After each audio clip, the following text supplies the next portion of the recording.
Welcome to the Apprentice Advantage, a podcast where we discuss everything apprenticeships and how your company can start developing your talent workforce. I'm your host, Sheena, and I'm joined today by my co-host, Lelia. Hi. So in this episode of our podcast, we'll be discussing the place for apprenticeships in the tech world, some of the surprising skills that apprentices can learn during their training, and also what it really means to build a talent pipeline. Today, we're joined by Dan Weagle, the Business Development Director at Apprenti National. Thank you so much for coming in today, Dan. Really, thank you for having me. I really appreciate it. I'm excited to talk about apprenticeship today. Oh, we're excited too. And so honored to have you for our first episode too. I'm excited to be here for the first episode. Really appreciate the invite. We're going to kick it off on a high note. Yes, let's kick it off on a high note. Absolutely. So can you tell me a little bit about what you do and what Apprenti National is? Sure.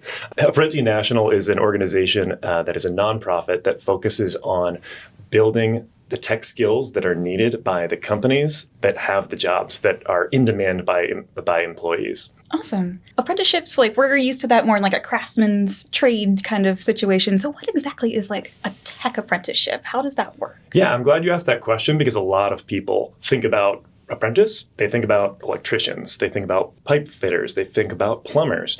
And in fact, that is how apprenticeship has been done for decades and decades. It's a time-proven model to take an individual that is looking to learn about that occupation, pair them with somebody who already knows about the occupation, and provide them with the technical skills necessary to perform that occupation and learn. And so we've been able to, since 2016, so for nearly a decade now, take those same practical applications of registered apprenticeship that have worked for decades and decades in the trades and bring them over to technical occupations. So software developers, UX designers, cybersecurity analysts. So it's really been rewarding in that it's solving two problems that industries face. They face the challenge of bringing in high quality technical net new employees, and they're also struggling to diversify their tech pools. So a lot of times they'll go to colleges, universities to identify promising candidates to step into these early career roles.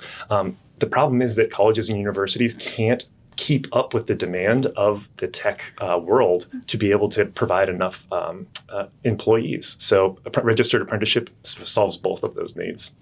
That's awesome. I don't know about you, but I'm very much a hands-on learner. Yeah. So that's what I really appreciate about these apprenticeship programs. Right. So this program sounds really cool, right? But what is the average age of a candidate that goes through Apprenti? Yeah, I love that question in the same scope, in that a lot of people, when they think about an apprentice, they think about someone who's just graduated from high school. Maybe they're not going on to college. Maybe they're pursuing a trade instead. So they're thinking of a relatively young person, maybe 18 years old, when in fact the average age of an Apprenti placed apprentice is 32 years old. So this could be an individual that is a career pivoter.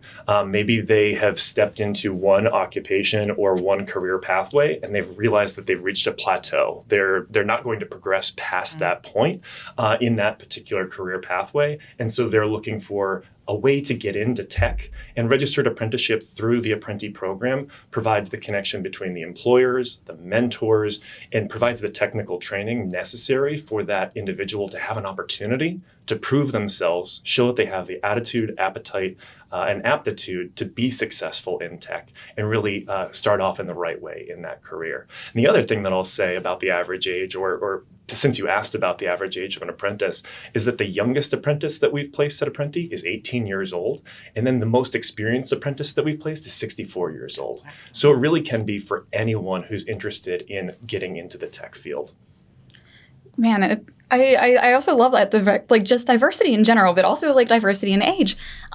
So can you tell me, are there any memorable apprentices and any memorable experiences with some apprentices? Yeah. So I think back to when I first started at Apprenti about 3 years ago, and one of the very first apprentices that I met, this is during right after the pandemic. I talked about attitude and appetite earlier. This individual was an entrepreneur. He started his own company with his wife where they were cleaning office buildings at night. So, right, everyone's in the office. You've got trash being produced. You've got the kitchen that needs to be cleaned in the shared office environment. And that's what their company did. They would do that for the entire office building and multiple office buildings all at night. Unfortunately, because of the pandemic, there was no one going into the office. There was no need to have someone come in and clean the offices at night. So overnight, this individual had been an entrepreneur, created his own profitable business with his wife, and then immediately that switch was turned off. So this individual had to recreate themselves. They found the Apprenti program. They got paired with an employer. They got the skills that they needed through related technical instruction, which is the classroom technical training necessary to be successful when starting the on-the-job training. The employer provided the mentor for this person to be getting paid the entire time while learning how to be a cybersecurity analyst at that organization. I had mentioned this about 3 years ago. That person is still at that company to this day. That's awesome. Oh, wow. So as you started to talk about employers, tell us a little bit more about corporate engagement, right? So do you find that a lot of organizations are like running to jump at the idea of bringing on an apprentice, or are there some barriers? Yeah, that's a great question. Some organizations are really embracing registered apprenticeship. They're determining, right, I have this need. I'm interested in identifying candidates that are not coming from our traditional pathways like university recruitment, and I want to broaden the funnel from which I'm drawing talent. And other organizations are satisfied with their existing university recruiting and existing emerging talent pipelines. It really depends on the organization. What it is consistent among all of the conversations with employer partners is the need to educate. When we opened up this podcast, we were talking about that the average apprentice is 32 years old. And a lot of times we think about an apprentice being 18 years old. So it's those types of engagements and explaining how registered apprenticeship works, explaining the benefit to the apprentice, explaining the benefit to the employer, that it's a competency-driven model where the wages are commensurate with the competencies earned by the apprentices, and that the designation of the program is to retain the apprentice long term. That's a differentiator between an internship program or a co-op program. When we think about, let me ask you, when you think about an internship or a co-op, like what do you think in terms of how long that person will be at the organization? Pretty temporary. Yeah. So that's another thing that we need to work to educate our employers on, is that when the apprentice starts with you, they're a W-2 employee. They receive all the same benefits that any other early career employee would have at your organization. You're investing your time, just as you would for an internship program or for a co-op program, in the apprentice, but the benefits to you by the apprentice wanting to stay at the end of their 1 year of on-the-job training. And in fact, here in Pittsburgh, I'm really impressed with your statistics. 97% of apprentices are retained by the original hiring partner. Right. As opposed to a lot of internship programs, which are fantastic programs, the levels are much lower on the retention. They're designed that way. It's because internship programs, co-op programs are experiential learning programs for someone who's oftentimes in college. It's a way for them to determine, is this something that's right for me? Whereas apprenticeship is a workforce development program. The apprentice has already determined, this is what I want to do. The employer has already determined, I need more employees like you. They invest in one another so that the outcomes are much higher. Right. So I know here in Pittsburgh, our partnership with the Apprenti, we really have just had some difficulties with trying to get across that red tape when it comes to working with employers. A lot of times they want to hire an apprentice, they want to have more diverse candidates in the workforce, but they can't seem to get through those barriers of needing a 4-year degree or a certain amount of experience, right? So what would you say to those employers that are looking to say, hey, I want to make a difference, but again, just with legal, with HR, we do have our requirements that we have to follow as well. Yeah. What I love about your program is that you have a very consultative approach, and you're willing to meet the employer where they're at. So you're willing to sit down, have a conversation with legal, with learning and development, with HR to understand, okay, what are those obstacles? Are these obstacles that can be overcome? How can they be overcome in an equitable way? If they do have a 4-year degree requirement, why is that? Is there an opportunity for a different level of that same occupation, make it so that there's not a 4-year degree requirement, or that the 4-year degree requirement maps to certification, which can be earned during the related technical instruction piece of the registered apprenticeship program. So it's the consultative approach that you all take to understand what are the hangups, what are the challenges, how can they be overcome, so that we can all move forward to really make a difference for Pittsburgh residents who are the beneficiaries of the registered apprenticeship program, as well as the employers who are the beneficiaries of getting that tech talent that they need and being able to invest in that tech talent long term. Yeah, so kind of piggybacking off of that, I have heard kind of the apprenticeship, the apprentice employer relationship is a little different, obviously, than the intern or the the regular employee. And I heard that it does have its own benefits as well. Could you talk more about that? Yeah, I'd love to. So I've spoken with a lot of organizations that have internship programs, and one of the things they love their internship programs, as they should, and they should be proud of them. Sometimes it can be difficult to find mentors for those internship programs because they'll say, I went back to this great mentor we have, and they can't do it right now because it was just too heavy of a lift for them last summer. They've got a lot on their plate this summer. They can't make that commitment.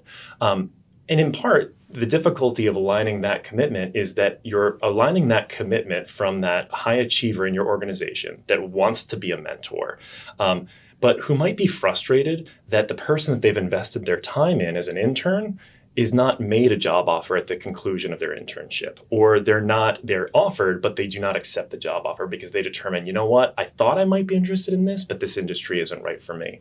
Whereas for apprenticeships, and the other thing I'll say about internships is you have to be selective of your projects, right? You might say, I'm really too busy. I have all these long-term projects and I don't feel comfortable. It wouldn't make sense to give some of these responsibilities to an apprentice that will only be here for 8 weeks. Whereas for a registered apprenticeship program, that apprentice is going to be with you for at minimum 1 year, 2,000 hours. So you can feel comfortable giving a lot of more longer-term projects to that apprentice to see them grow, because that's good for the apprentice. And actually, it's baked into their competency requirements, is that they need to get exposure to different projects at the short term, long term, and build on those skills that they're learning at your environment, working on real world projects. So that's a thing that I think is a pleasant surprise to a lot of employers, is they're thinking, oh, I'm going to invest this time in this individual, or maybe I've had experiences in the past investing time in an individual that's only here for a short period of time. But with an apprentice, that person's there for at minimum a year. And in the case of Pittsburgh Technology Council, 97% of the time, they're converted to a permanent employee and they continue to remain with the original hiring partner after that full year. Yeah, that's really cool. So I know this week we've had really a full week. We've been working with employers. We had an employer brunch. We were able to meet with some apprentices at our Apprenti mixer. We even had an opportunity to engage with our community partners, talk about wraparound support, how we can be more collaborative, and some of our candidates in the candidate pool, right? So with all of that engagement, we really were able to see how just this whole ecosystem worked. So what are some things that you were able to pull from these events that went on this week? Yeah, it's that we all play a role, right? How we partner is that you have the relationships with the local businesses. You have the relationships with the community-based organizations. You have the relationships with a lot of the apprentices themselves, because you're here and you get to interact with those apprentices. Apprenti is very good at understanding how to run a registered apprenticeship program, both at the state level here in the Commonwealth of Pennsylvania, as well as at the federal level.